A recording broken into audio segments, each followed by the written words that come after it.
Hi friends, ఈ వారం మన కథ బతుకమ్మ. రచయిత్రి గోగ్నేనిమణి, చదువుతున్నవారు రాధికా గోగ్నేని. మరి కథలోకి వెళ్దామా? బతుకమ్మ. యాదమ్మ, అలా ఉన్నావేంటి? నీలాంబర్ ప్రశ్నకు యాదమ్మ నిర్లిప్తంగా చూసి, ఎట్టుంటినమ్మా అని అడిగింది. చెప్పనా, నీ దగ్గరున్నదంతా ఎవరో ఊడలాక్కుని పోయినట్టు దీనంగా, రాజ్యాలు కోల్పోయిన మహారాణిలా దిగులు దిగులుగా అంటూ నీల నవ్వింది. యాదమ్మకి జీవంలేని నవ్వు పెదవులపైకొచ్చింది. నీ నవ్వు మంట మీద సన్నీళ్లు చల్లినట్లు కుసాలుగా ఉంది బిడ్డా అంది యాదమ్మ. నీలాంబరి అప్పుడు యాదమ్మని పరికించి చూసింది. ఏంటి యాదమ్మ, మంట అంటున్నావేంటి, ఏమైంది అంటూ డైనింగ్ టేబుల్ ముందున్న కుర్చీ నుండి లేచి వచ్చి యాదమ్మ చేయి పట్టుకుని చూసింది. కొంచెం వేడిగా అనిపించింది యాదమ్మ ఒళ్ళు. కళ్ళు ఎర్రగా ఉన్నాయి, ఒళ్ళు కూడా జ్వరం వచ్చినట్లు వేడిగా ఉంది. నీల ఆదుర్దాగా చూసింది. నా బిడ్డ లీల ఇంటికి రాలేదమ్మా, రాత్రంతా ఎదురు చూస్తాండిపోయా. యాదమ్మ గొంతు గద్గదికమైంది. అదేంటి, లీల రాత్రి ఇంటికి రాలేదా? ఎక్కడికి వెళ్ళుంటుంది ఆలోచిస్తూ అంది నీల. ఒక క్షణం ఆగి, అసలు బండిండే రాలేదా ఆరా తీసింది. లేదమ్మా, వచ్చింది. నా పని చేసుకుని పోతా ఉంటే చిన్నబాబు కోసం చేసిన టిఫిను వంట అయ్యారు గెస్ట్ హౌస్లో ఇచ్చిరమ్మని చెప్పినాడని ఇచ్చొస్తానందమ్మా. నేను ఇంటికి పోయి ఎదురు చూస్తాండినా, ఎంతకీ రాలేదు. దీపాలన్నీ ఆరిపోయాయి. ఏం చెయ్యాలో తోసక అలా నడిరాత్రి వరకు గుమ్మం కాడే కూర్చుని నిద్రకు పడినానెప్పుడో అంటూ బోరుమంది. నీలకు కంగారొచ్చింది. కాని అణుచుకుంటూ యాదమ్మ భుజం చుట్టూ చేయి వేసి, అంతేనా, ఎవరో ఫ్రెండ్ ఇంటికి వెళ్ళుంటుందేమోలే, కంగారు పడకు, కాసేపట్లో వచ్చేస్తుందిలే అంది ధైర్యం చెప్తున్నట్లుగా. లేదమ్మా, దానికి దోస్తులు ఎవ్వరూ లేరు. నేను ఎన్ని తూర్లో చెప్పాను, బడి నుండి దిగబడ్డాక నేస్తాలింటికి పోయి కాసేపు ఏవో ఆటలాడుకోరాదే అని. వచ్చిన దగ్గర నుంచి నా సుట్టే బొంగరంలా తిరుగుతుంటుందమ్మా. నువ్వే నా జిగిరి దోస్తువమ్మా. బడి నుండి ఎప్పుడింటికి వచ్చి పడతానా నేనే చూస్తానైతే ఇంకెవరో కాడికి పోయి రమ్మంటావేంటి అనేది నా పిచ్చి తల్లి. రాత్రంతా కూడా రాలేదంటే నాకేటో భయంగా ఉందమ్మా అంటూ మళ్ళీ బోరుమంది యాదమ్మ. నీలకు కలవరం కలిగింది. ఏం మాట్లాడాలో తోచినట్లుగా ఒక క్షణం మౌనంగా ఉండిపోయింది. తర్వాత మెల్లగా, అవును, శంకరయ్య ఏం చేస్తున్నాడు అంటూ ఆరా తీసింది. రాత్రి ఇంటికొచ్చి నా చేతిలో అయ్యగారు ఇచ్చారంటూ జీతం డబ్బు నా చేతిలో పెట్టాడు. ఇంకా ఫస్ట్ రాకముందే ఇస్తిరని చెప్పి జీతం కూడా పెంచినారంటూ ఎక్కువిచ్చి నా డబ్బు పట్టుకుని మళ్ళొస్తానని చెప్పి పోయాడమ్మా. డబ్బు చేతిలో ఉంటే వాడు అంత తొందరగా రాడని నాకు తెలుసు కదమ్మా. బాగా తాగి ఆడనో పడి నిద్రపోయి పొద్దుగాల ఇంటికి దిగబడ్డాడమ్మా. రాత్రే నేను బిడ్డ ఇంకా ఇంటికి సేరలేదని చెప్దామనుకునేసరికే గబగబా వెళ్ళిపోనాడు. ఇప్పుడు పొద్దున్న చెప్తే చూసొస్తానంటూ పోయినాడు తల్లి అంది యాదమ్మ వెక్కుతూ. నీలకు కళ్ళు చెమ్మగిల్లాయి. యాదమ్మ భుజం తడుతూ, ఆందోళన పడద్దు, శంకరయ్య చూసి వస్తాళ్లే, నేను నాన్నకి సంగతి చెప్పి వెతికించమంటాలే అంది. నువ్వింటికి వెళ్ళిపోయి రెస్ట్ తీసుకో యాదమ్మ, ఇక్కడ పనులు ఎవరైనా చేస్తారులే అని మళ్ళీ నీల చెప్పి తన గదికి వెళ్ళిపోయింది. నీలాంబరి వాళ్ళ ఇంటికి ముందు విడిగా ఓ గెస్ట్ హౌస్ ఉంటుంది. నీల తండ్రి జగదీశ్వరరావుకి ఎవరైనా ప్రముఖులైన ఫ్రెండ్స్ వస్తే అక్కడే ఆతిథ్యం ఇవ్వటం జరుగుతుంది. నీలాంబరి అన్నయ్య కూడా అప్పుడప్పుడు తన ఫ్రెండ్స్కి అక్కడే పార్టీలు ఇస్తుంటాడు. ఇంటికి ఇంకో పక్కన చిన్న అవుట్ హౌస్ ఉంటుంది. దాంట్లోనే ఇంట్లో పనిచేసే యాదమ్మ, వాచ్మెన్గా ఆమె భర్త శంకరయ్య, వాళ్ళ కూతురు లీలతో కలిసి ఉంటారు. నీలాంబరికి 5-6 ఏళ్ల వయసప్పుడు తల్లి చనిపోయింది. జగదీశ్వరరావు గారు ఆ సంవత్సరమే కుటుంబంతో హైదరాబాద్కి ట్రాన్స్ఫర్ మీద వచ్చారు. ఇప్పుడు ఉంటున్న ఇల్లు అమ్మకానికి వస్తే కొని కొన్ని మార్పులు చేయించుకుని ఉంటూ ఉండగా యాదమ్మ పనికి చేరింది. అప్పుడే ఆయన యాదమ్మ కుటుంబం ఉండటం కోసం తమ గ్రౌండ్లోనే ఇంటికి కొంచెం వెనగ్గా అవుట్ హౌస్ కట్టించి వాళ్ళకిచ్చారు.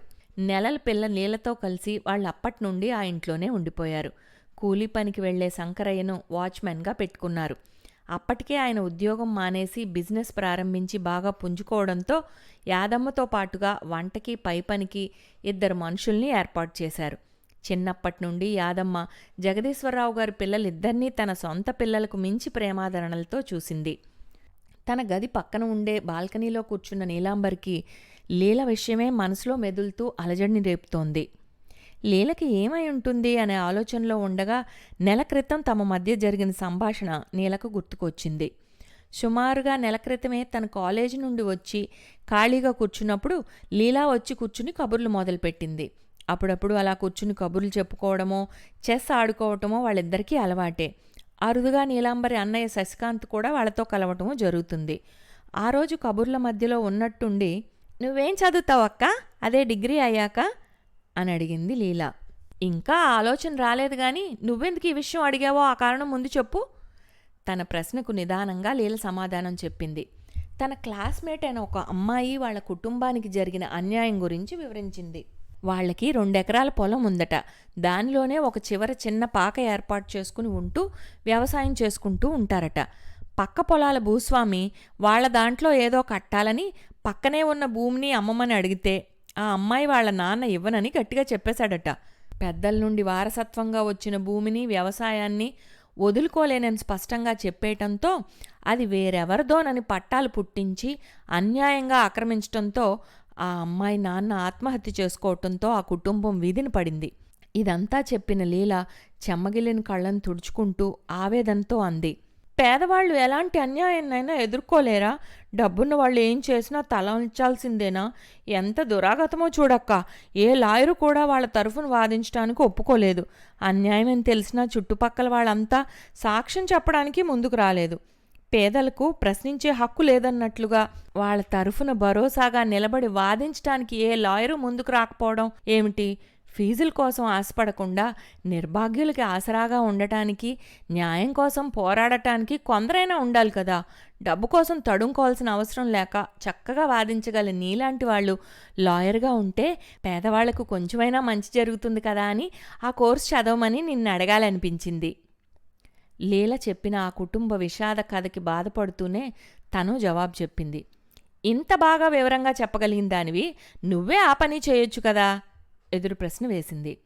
"నాకు తప్పకుండా చదవాలనే కోరిక ఉందక్కా. నువ్వు గాని లాయర్ అవుతే నేను నీ దగ్గర చేరి నీకు సహాయంగా ఉండాలనే కోరిక అయితే ఉంది గాని నెరవేరుతుందో లేదో చెప్పలేను." ఆ మాటలకు తను ప్రోత్సాహంగా, "పట్టుదల ఉంటే సాధించలేందంటూ ఉండదని పెద్దవాళ్ళు చెప్పారుగా, చూద్దాం" అంది. అదంతా గుర్తుకు వచ్చిన నీలకు కళ్ళు చెమ్మగిల్లాయి. అన్యాయాలను ఎదిరించటానికి లాయర్ కావాలని ఆశపడిన లీలకు ఏం జరిగుంటుంది? ఈ ఆలోచనతో సతమతమవుతున్న నీలకు శంకరయ్య, యాదమ్మ బోరు బోరుమని ఏడుస్తున్న శబ్దం వినిపించి గబగబా ఇంటి ముందుకు వెళ్ళింది. విషయం విని నిర్ఘాంతపోయింది. లీల ఎవరో యువకుడితో కలిసి బండిమీద వెళ్లటం చూసిన వాళ్లు చెప్పారట. అటుగా వెళ్లి వెతికితే 2 ఫర్లాంగుల దూరంలో ఉన్న చిన్న చెరువు పక్కనున్న మొక్కల మధ్య పడి ఉందట. బైక్ ఎక్కించుకుని తీసుకువెళ్లిన లీల ఫ్రెండ్తో పాటు మరో 3 కూడా అత్యాచారానికి పాల్పడటం వలన ప్రాణాలను పోగొట్టుకోవడం జరిగిందని నిర్ధారణ జరిగింది. లీల ఫ్రెండ్ ఎవరో కనిపెట్టే పని మీద పోలీసులు ఉన్నారు. అత్యంత దయనీయమైన స్థితిలో నిర్జీవంగా పడి ఉన్న లీలను చూసి అందరూ కదిలిపోయారు, కన్నీళ్లు కార్చారు. తతంగాలన్నీ యథాప్రకారం జరిగిపోయాక ఇంటిలో ఒక మూల మూటలా పడి ఉన్న యాదమ్మను నీల పలకరించింది. ఏం మాట్లాడాలో తోచనట్లుగా కళ్ళ నిండుగా నీళ్లతో నిలబడిన నీలను చూసి యాదమ్మ విలపిస్తూ, "నీలమ్మ, గంగిగోవులాంటి అమాయకురాలైన నా బిడ్డ మీద ఎలాంటి నింద వేశారో చూడమ్మా. పిల్లపోయిన బాధ కంటే ఇలాంటి అన్యాయమైన నింద మరీ మండిస్తోందమ్మా" అంది. ఆ తర్వాత క్షణానికే లేచి కూర్చుని రోషంగా, "నీలమ్మ, నా బిడ్డను చెరబట్టి చెడగొట్టి ప్రాణాలను తీసిన వాడిని వదిలిపెట్టకూడదమ్మా. పోయిన పిల్ల ఎలాగూ రాదని అంటారు గాని తప్పు చేసిన వాడికి శిక్షపడి తీరుతుందనేది జనాలకి తెలిసి రావాలి గందా" అంది. "అవును యాదమ్మ, తప్పకుండా అలా జరిగేట్లు చూద్దాం" అంది నీల ఓదార్పుగా యాదమ్మను చూస్తూ. ఆ రోజు రాత్రి గదిలో ఆలోచనలతో అస్థిమితంగా అటూ ఇటూ తిరుగుతున్న కూతుర్ని చూసి జగదీశ్వరరావు, "ఏమిటమ్మా, ఇంకా నిద్రపోలేదు?" అంటూ ఆరా తీసేసరికి ఒక క్షణం ఏదో స్ఫురించినట్లుగా చూసి నీల, "అవునన్నా, అన్నయ్య కనిపించడం లేదే" అని అడిగింది. "అన్నయ్య ఫ్రెండ్స్తో గోవా టూర్ వెళ్ళాడు కదమ్మా, రావటానికి ఇంకో 2 రోజులు పడుతుందిగా" ఆయన జవాబు విన్న నీల తుళ్ళిపడి, "ఎప్పుడు?" అని అడిగింది. దానికి ఆయన చెప్పిన జవాబు విన్న నీలకు మరింత విస్మయం కలిగింది. లీల ప్రాణాలు పోగొట్టుకున్న రోజుకు 2 రోజులు ముందే వెళ్ళినట్లుగా ఆయన చెప్పాడు. మరి నీలకు ఏదో సందేహం కలిగి తండ్రిని ఆశ్చర్యంగా అడిగింది. "అదేమిటి నాన్నా, ఆ రోజు అన్నయ్య ఫ్రెండ్స్ ఎవరో వచ్చారని చేసిన టిఫిన్ని గెస్ట్ హౌస్లో వాళ్ళకి ఇచ్చి రావడానికి లీల వెళ్ళిందని యాదమ్మ చెప్పిందిగా." "ఆ రోజు వచ్చింది నా ఫ్రెండ్స్. టిఫిన్ ఇచ్చి లీల తన కోసం వచ్చిన బాయ్ ఫ్రెండ్ బైక్ ఎక్కి వెళ్ళిందట. ఎవరో చూసిన వాళ్ళు పోలీసులకి చెప్పారన్నారుగా. మనవాడు ఊళ్ళో లేడు, యాదమ్మకు తెలియక నీతో అలా చెప్పిందేమో. ఆయన ఎటో చూస్తూ చెప్పిన మాటలకు నీల నిర్ఘాంతపోయింది. 2 క్షణాలేదో ఆలోచిస్తున్నట్లుగా ఉండిపోయింది. నాకిప్పుడు అంతా అర్థమైంది నాన్నా అంది బొంగురు గొంతుతో. ఆయన కూతురు వైపు తీక్షణంగా చూశారు. ఏమిటి నీకు అర్థమైన విషయం? అన్నీ విచారించి పోలీసులు చెప్పిందే నిజం. నీల కళ్ళ వెంట నుండి నీళ్లు జల్జలా రాలాయి. ధృతరాష్ట్రుళ్లా చేయకు నాన్నా, ధృతరాష్ట్ర న్యాయం మంచిది కాదు అంది కీచుగొంతుతో. నువ్వు అనవసరమైన ఆలోచనలు చేయకు, నేను చెప్పిందే నిజం. తోడబుట్టినవాడికి ద్రోహం చేసే ఆలోచనలు మానుకో కొంచెం కఠినంగానే చెప్పిన ఆయన అక్కడి నుండి వెళ్ళిపోయారు. అనూహ్యంగా కేసు మలుపు తిరిగింది. కోర్టులో నీల చెప్పిన సాక్ష్యం వల్లనే అలా జరిగింది. ఆ రోజు కాలేజీ తర్వాత ఫ్రెండ్స్తో కాసేపు కాలక్షేపం చేసిన నీల ఇంటికి వచ్చింది. గేట్ తలుపు తీసుకుని లోపలికి వస్తున్న ఆమెకు గెస్ట్ హౌస్ నుండి బయటకు వచ్చిన అన్నయ్య శశికాంత్, అతని స్నేహితులు ముగ్గురు కారు ఎక్కటం చూసింది. తను ఇంటి గుమ్మం దగ్గరకు వచ్చేసరికి ఆ కారు బయటకు దూసుకుపోయింది. గెస్ట్ హౌస్లో లైట్లు వెలుగుతూ ఉండటం చూసిన నీల వాటిని ఆపేద్దామని లోపలికి వెళ్ళింది. లోపల గదిలో కిందపడి ఉన్న చున్నీని చూసి అది లీలదని గుర్తుపట్టి శుభ్రం చేయడానికి వచ్చినప్పుడు అది అక్కడ పడేసి మర్చిపోయి ఉంటుందనుకుంది. ఆ చున్నీ సంగతి ఎప్పుడు గుర్తుకు వచ్చి ఆరా తీస్తుందో చూద్దామని అదే గదిలో షెల్ఫ్లో పైర్లో ఉన్న బుక్స్ వెనక దాచిపెట్టింది. ఈ వివరాలన్నీ చెప్పటంతో పాటు ఆ చున్నీ విషయం చూసి నిర్ధారించుకోమని నీల విన్నవించింది. దాంతో అది నిజమేనని నిర్ధారణ కావటంతో పాటు జరిగిన విషయము తేటతెల్లమైంది. టిఫిన్ ఇచ్చి రావటానికి వెళ్లిన లీల వాళ్లు చేసిన అత్యాచారానికి ప్రాణాలు పోగొట్టుకుంది. జగదీశ్వరరావుకి శశికాంత్ ఫోన్ చేసి జరిగిన విషయం చెప్పి లీల శవాన్ని చెరువు పక్కన పడేశామని చెప్పాడు. ఆయన వెంటనే కొడుకు మీద ప్రేమతో తన ధనబలం ఉపయోగించి కేసు రూపురేఖలు మార్చేయగలిగారు. నీలాంబరి సాక్ష్యంతో ఈ విషయం రుజువై శశికాంత్ అతని స్నేహితులకి శిక్షలు పడ్డాయి. అమ్మా, ఏదో భ్రమలో అలాంటి పిలుపు విన్నాననుకున్న యాదమ్మ అలాగే ముడుచుకుని ఉండిపోయింది. మళ్లీ అదే పిలుపు వినిపించేసరికి కళ్ళు తెరిచి ఇటుపక్కకు తిరిగి లేచి కూర్చుని చూసింది. ఎదురుగా నిలబడిన నీలను చూసి ఉలిక్కిపడి, ఏమిటమ్మా ఇలా అంది కొంచెంగా తడబడుతూ. ఇక నుండి ఇలానే పిలుస్తాను. చిన్నప్పుడు అక్క చెల్లెళ్లకు పెట్టిన పేర్లలా మా ఇద్దరికీ నీలా లీలా అని బాగా కుదిరాయని అనుకునేవాళ్ళం కదమ్మా, గుర్తుందిగా.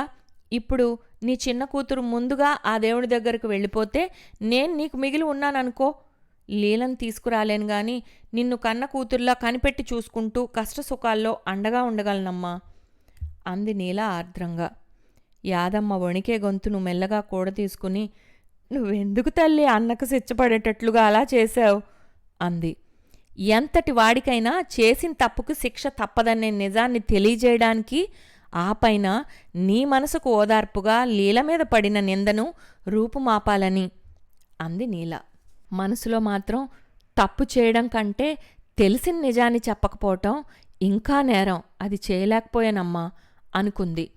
నీళ్లు నిండిన కళ్ళతో చూస్తూ చేతులు 2 నీల తలపై పెట్టి యాదమ్మ మెల్లగా, సల్లగా బతుకమ్మ అంది దీవిస్తున్నట్లుగా. ఆ బతుకమ్మ దేవతే తన్ని ఆశీర్వదించినట్లుగా యాదమ్మ చేతులు ఆదరంగా పట్టుకుని భక్తిభావంతో కొంచెంగా తల వంచింది నీల. ఇంతటితో బతుకమ్మ కథ సమాప్తం. వచ్చే వారం ఇంకో కథతో కలుద్దాం.